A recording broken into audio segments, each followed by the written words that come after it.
আমরা সবকিছু না এখন সার্জিস হাসনাত কেন্দ্রিক করে ফেলছি। হ্যাঁ, মানে আগে যেমন হচ্ছে গিয়ে সবকিছু কেন্দ্রবিন্দু হয়ে যেত শেখ হাসিনা, ওবায়দুল কাদের, শেখ আসিফ, মানে শেখ ওয়ালি আসিফ ইনান, তারপর হচ্ছে সাদ্দাম হোসেন, এরকম কেন্দ্রবিন্দু। সমন্বয়ক শব্দটা এখন রীতিমতো বিষাক্ত। দেখেন, ওরা মনে চাইলেই তো কেউরে টিসি দেয়, কেউরে বদলি করে, কেউরে আলটিমেটাম দেয়। আপনার ওই পুলিশটা এদের কাছে এরকম মাপ চাওয়া লাগে, এরা সেনাবাহিনীর সাথে বিভিন্ন সময় তর্কে জড়ায়। আমাদের জায়গা থেকে স্পষ্ট কথা, প্রথম কথা হচ্ছে শুধুমাত্র নির্বাচনের জন্য 2000 মানুষ জীবন দেয়নি, 1.5 লক্ষ মানুষ রক্ত দেয়নি। এই মানুষগুলো বিগত 16 বছরে বিরক্ত হতে হতে দেয়ালে পিঠ থেকে গিয়েছিল এই করাপ্টেড সিস্টেমগুলোর জন্য।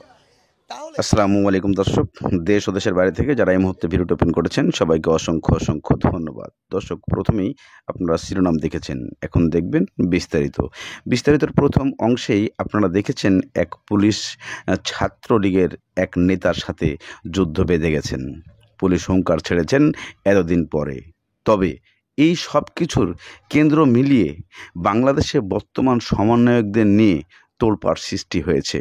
কেননা অনেকেই বলছেন, সাধারণ জনগণের যে প্রতিক্রিয়া, সাধারণ জনগণ বলছেন বর্তমান সার্জিস আলম এবং হাসনাত আবদুল্লাহ এরা বর্তমানে আওয়ামী লীগের মতো হয়ে গেছে, ওবায়দুল কাদের শেখ হাসিনার মতো হয়ে গেছে। যখন যেখানে যেটা প্রয়োজন, যাকে নামানো দরকার তাকে নামাচ্ছে, যাকে উঠানোর দরকার তাকে উঠাচ্ছে। এইভাবে চলতে থাকলে দেশ ধ্বংসের দিকে চলে যাবে, এমন কিছু তথ্য তুলে ধরেছে বাংলাদেশের সাধারণ জনগণ। তবে কেন এমন প্রশ্ন? চলুন সার্জিস আলম কি বলছে তার প্রতি উত্তরে আমরা একটু শুনে আসি। আমাদের জায়গা থেকে স্পষ্ট কথা, প্রথম কথা হচ্ছে শুধুমাত্র নির্বাচনের জন্য 2000 মানুষ জীবন দেয়নি, 1.5 লক্ষ মানুষ রক্ত দেয়নি। এই মানুষগুলো বিগত 16 বছরে বিরক্ত হতে হতে দেয়ালে পিঠ থেকে গিয়েছিল এই করাপ্টেড সিস্টেমগুলোর জন্য। তাহলে আজকে যদি সেই করাপ্টেড সিস্টেমগুলো মিনিমাম একটা সংস্কার না করে আপনি নির্বাচনের দিকে যান, ওই নির্বাচন যে কমিশন, ওইটাও তো একটা সিস্টেম, এবং এই 16 বছরে সবচেয়ে ব্যর্থ সিস্টেম ছিল ওই নির্বাচন কমিশন। তাহলে আপনার ওই নির্বাচন কমিশনে তো সংস্কার প্রয়োজন। আপনি নির্বাচন কমিশনে জাস্ট একটি ভোটার তালিকা দিলেন, আর নির্বাচন কমিশনে বিভিন্ন প্রশাসনের বিভিন্ন জায়গায় লোকজন জনবল সেট করে দিয়ে আপনি তালিকা পাঠালেন। এভাবে তো কোনোদিন সুষ্ঠু নির্বাচন আশা করা যায় না। পাশাপাশি একটি শুধুমাত্র নির্বাচন কমিশন কোনোদিনও একটি সুষ্ঠু নির্বাচন উপহার দিতে পারে না। আপনার পুরো দেশে একটি আইন শৃঙ্খলা রক্ষাকারী বাহিনীর যে ল অ্যান্ড অর্ডার সিচুয়েশন, এটাকে একটা স্টেবল অবস্থায় আসতে হবে। না হলে তো আপনি আবার নির্বাচন কেন্দ্রগুলোতে জবরদখল দেখবেন। সেই জবরদখল কিন্তু ক্ষমতার অপব্যবহার, এটা তো আমরা দেখতে চাই না, সে যেই হোক না কেন। পাশাপাশি আপনার এই নির্বাচন কেন্দ্রিক ইস্যুগুলোকে কেন্দ্র করে যদি আপনার কোনো সমস্যার তৈরি হয়, সেগুলোর জন্য তো বিচারিক প্রক্রিয়া প্রয়োজন। আপনার এই বিচার ব্যবস্থার তো সংস্কার প্রয়োজন। আমরা এখনো দেখছি যে হাইকোর্টে এখনো এমন কিছু দোষর ফ্যাসিস্টের বসে আছে যারা তাদের যোগ্যতার বলে সেখানে যায়নি, বরং তারা তাদের জায়গা থেকে গিয়েছিল তোষামদি আর তেলবাজি করে, তারা গিয়েছিল দলের চাটুকারিত করে। তো তাদেরকে ওই জায়গাগুলো থেকে অপসারণ হওয়া প্রয়োজন, এবং যারা ওই জায়গাগুলোর জন্য যোগ্য তাদের সেই জায়গাগুলোতে যাওয়া প্রয়োজন। তাহলে আমার ন্যূনতম যদি আমি চিন্তা করি, এই যে 16 বছর ধরে কিংবা বিগত 53 বছর ধরে যেই সংবিধান এই বাংলাদেশকে, এই বাংলাদেশের মানুষকে 5 বছরের জন্য জনতার সরকার উপহার দিতে পারেনি। প্রত্যেক 5 বছরে দেখেছি অনেক বড় বড় ইস্তিহার দিয়ে সরকার নির্বাচন করে, তারপর নির্বাচনের পরে ক্ষমতায় আসে, ক্ষমতায় আসার কয়েক দিনের মধ্যে, কয়েক সপ্তাহের মধ্যে ভুলে যায় তারা কি ইস্তিহার দিয়েছিল, তারা ভুলে যায় তারা জনতার সরকার। সেই জায়গা থেকে যেই সংবিধান আমার এই সাংবিধানিক যে অধিকারগুলো রক্ষা করতে পারেনি, সেখানেও আমাদের জায়গা থেকে আমরা পুরো বাংলাদেশের ছাত্র জনতা এবং তাদের প্রতিনিধি হিসেবে মনে করি এই সাংবিধানিক যে সংস্কারটি, এটিও প্রয়োজন।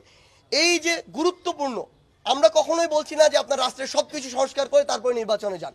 আমরা কখনো বলছি না আপনি 5-6 বছর আপনার এই সংস্কার করে তারপরে যান, কিন্তু আপনার মিনিমাম একটা স্ট্যান্ডার্ড তো সময় লাগবে। কোনো বিবেকবান মানুষ তার জায়গা থেকে এটি চিন্তা করতে পারবে না যে 1 বছরের মধ্যে সবকিছু সংস্কার হয়ে যাবে, এটা কখনো সম্ভব নয়। 16 বছর ধরে এই সিস্টেমকে ধীরে ধীরে ভেঙে শেষ করা হয়েছে।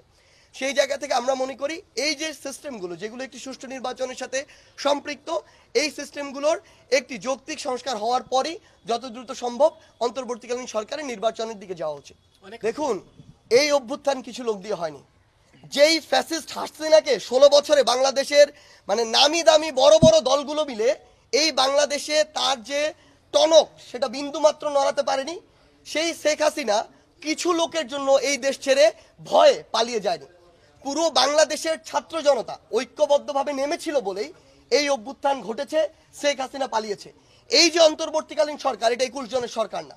এই অন্তর্বর্তীকালীন সরকার এই অভ্যুত্থানে যারা অংশগ্রহণ করেছিল, সমর্থন দিয়েছিল, তাদের সকলের সরকার। এবং এত জীবনের বিনিময়ে, এত রক্তের বিনিময়ে, এত মানুষের সমর্থনে যে এই অভ্যুত্থান হয়ে এই সরকার এসেছে, এটি বাংলাদেশের সরকার। সেই জায়গা থেকে এই সরকারের ওই অধিকারটুকু নৈতিকভাবে বলি, আইনগতভাবে বলি, অবশ্যই রয়েছে। যেই সংস্কারগুলো হওয়া প্রয়োজন, যেই সংস্কারগুলো আমরা ছাত্র জনতার কাতার থেকে প্রত্যাশা করি, সেগুলো করার সম্পূর্ণ আমরা সবকিছু না এখন সার্জিস হাসনাত কেন্দ্রিক করে ফেলছি। হ্যাঁ, মানে আগে যেমন হচ্ছে গিয়ে সবকিছু কেন্দ্রবিন্দু হয়ে যেত শেখ হাসিনা, ওবায়দুল কাদের, শেখ আসিফ, মানে শেখ ওয়ালি আসিফ ইনান, তারপর হচ্ছে সাদ্দাম হোসেন, এরকম কেন্দ্রবিন্দুকে আমরা হচ্ছে চক্র করে ঘুরতাম।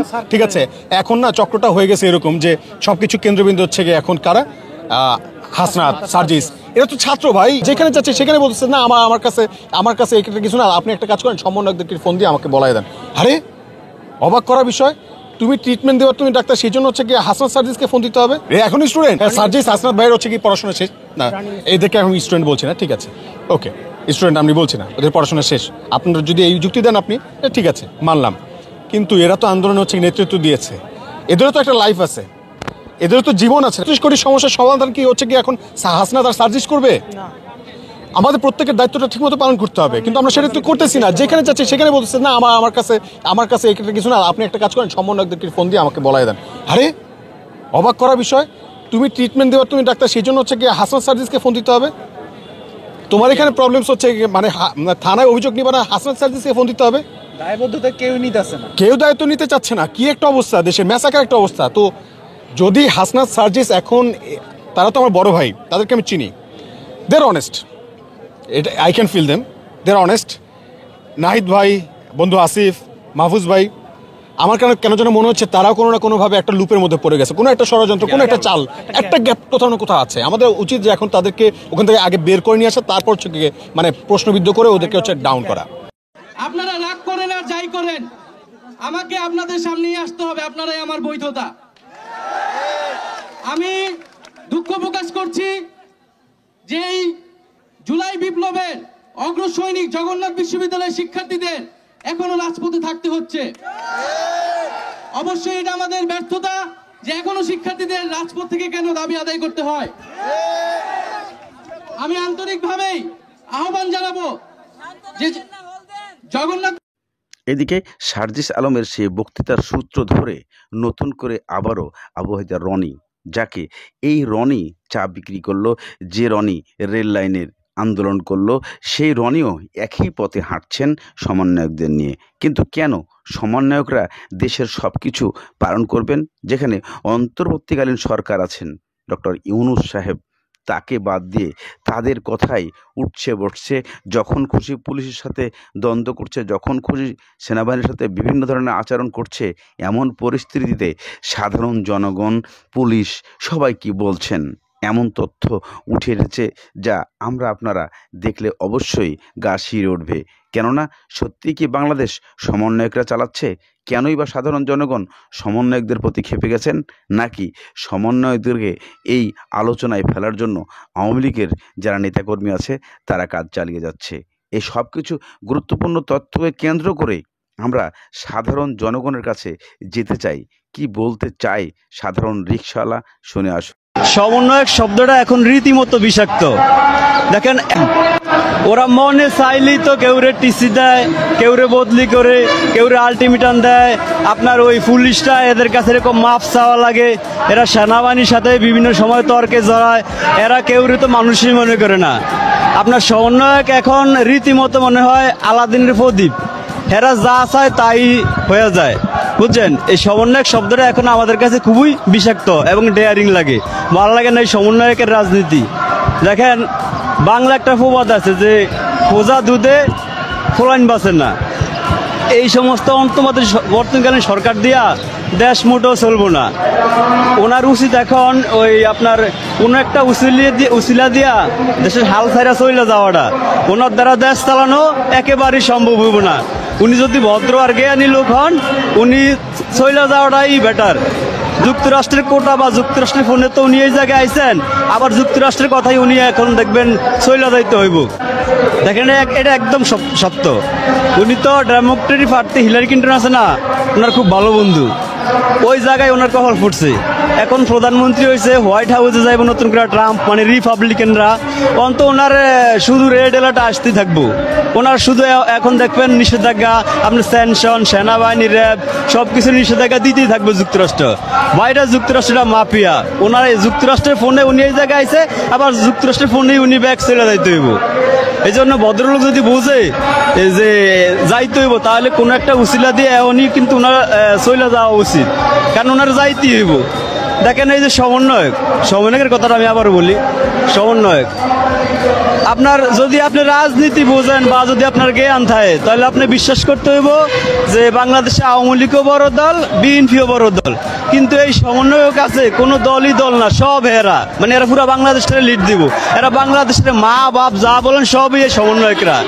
আপনি দেখেন আমাদের গাড়িতে মাঝে মাঝে সমন্বয়ক বলতে ছাত্ররা ওঠে না, এগুলো জিগেলে বলে কি যে আমরা দেশ তো আওয়ামী লীগের জন্য শাসন মানে যুদ্ধ করি নাই, বিএনপির জন্য যুদ্ধ করি নাই, জামাতের জন্য যুদ্ধ করি নাই, তাহলে আপনারা যুদ্ধ করছেন কার লেগিয়া? দেশটা কি আপনি চালাইবেন? আরে ভাই, আপনারা জ্ঞানী বিশ্ববিদ্যালয়ে পড়ালেখা করেন, এটা সত্য। তো যদি আপনি জ্ঞানী হন, তাহলে আপনি ওই নাসার সায়েন্টিস্ট হন, ভালো কথা, আপনি বড় প্রকৌশলী হন, বড় ইঞ্জিনিয়ার হন, এই জায়গায় আপনার কি? যে বিষয় আপনি বোঝেন ওই বিষয়ে তো আপনার মাথা কামানোর দরকার নাই, এটা রাষ্ট্রীয় ব্যাপার।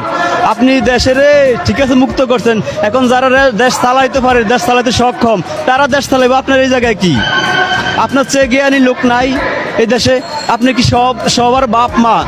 আপনি আওয়ামী লীগ নিষেধাজ্ঞা দিচ্ছেন, জাতীয় পার্টি নিষেধাজ্ঞা দেন, কয়েকদিন পরে দেখবেন নির্বাচনের জন্য বেশি যখন বিএনপি বাড়াবাড়ি করবো, ওরা বিএনপিরও নিষেধাজ্ঞা দিব। এখন সব দল নিষেধাজ্ঞা দিয়ে আপনি কি নিজে দেশ চালাইবেন?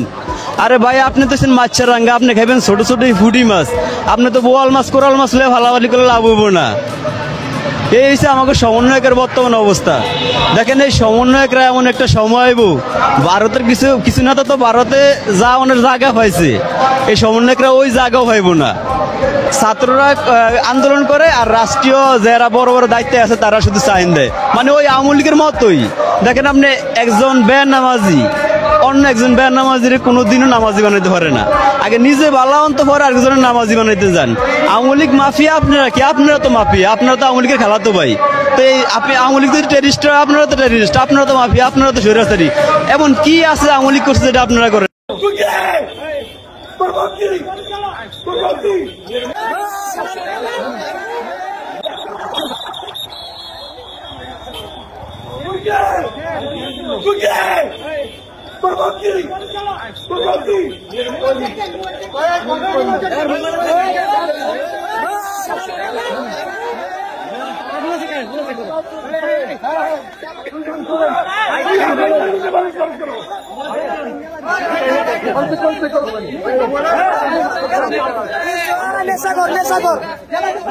পুলিশ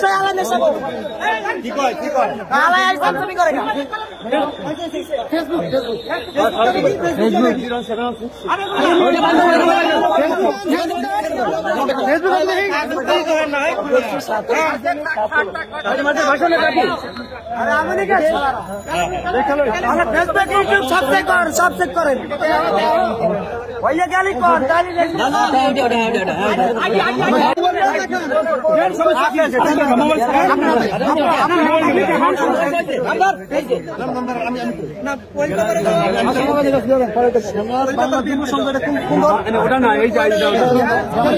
দুইটা আইডি যুব সংগঠন কোন দল? আমি দেখে নিতে কিসে আছেন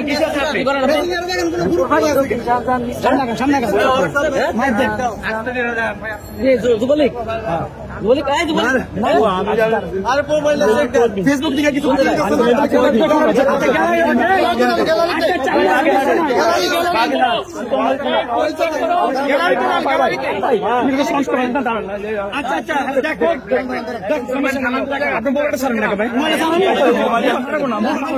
আপনি কি করেন? আপনি কি করেন? কোন দলে আছেন? কোন দলে আছেন? কোন দলে আছেন? বিএনপি। বিএনপি কোন শাখা? কর্মী একজন। কোন শাখা?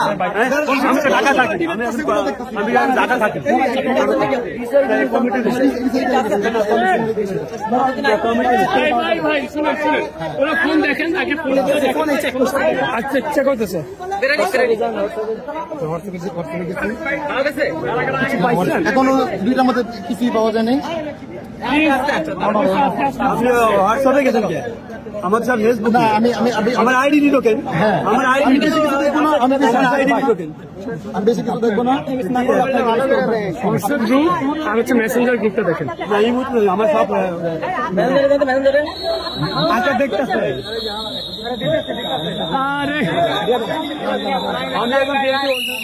দর্শক, বৈষম্য বিরোধী ছাত্র আন্দোলনের গণজমায়েত থেকে একজন আওয়ামী লীগের কর্মীকে আটক করা হয়েছে।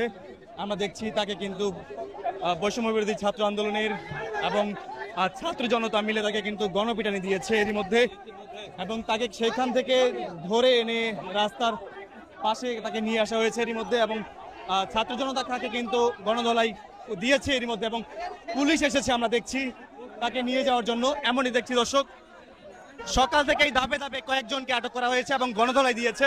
তারই একজনকে দেখছি আমরা আবারও আটক করা হয়েছে একজন।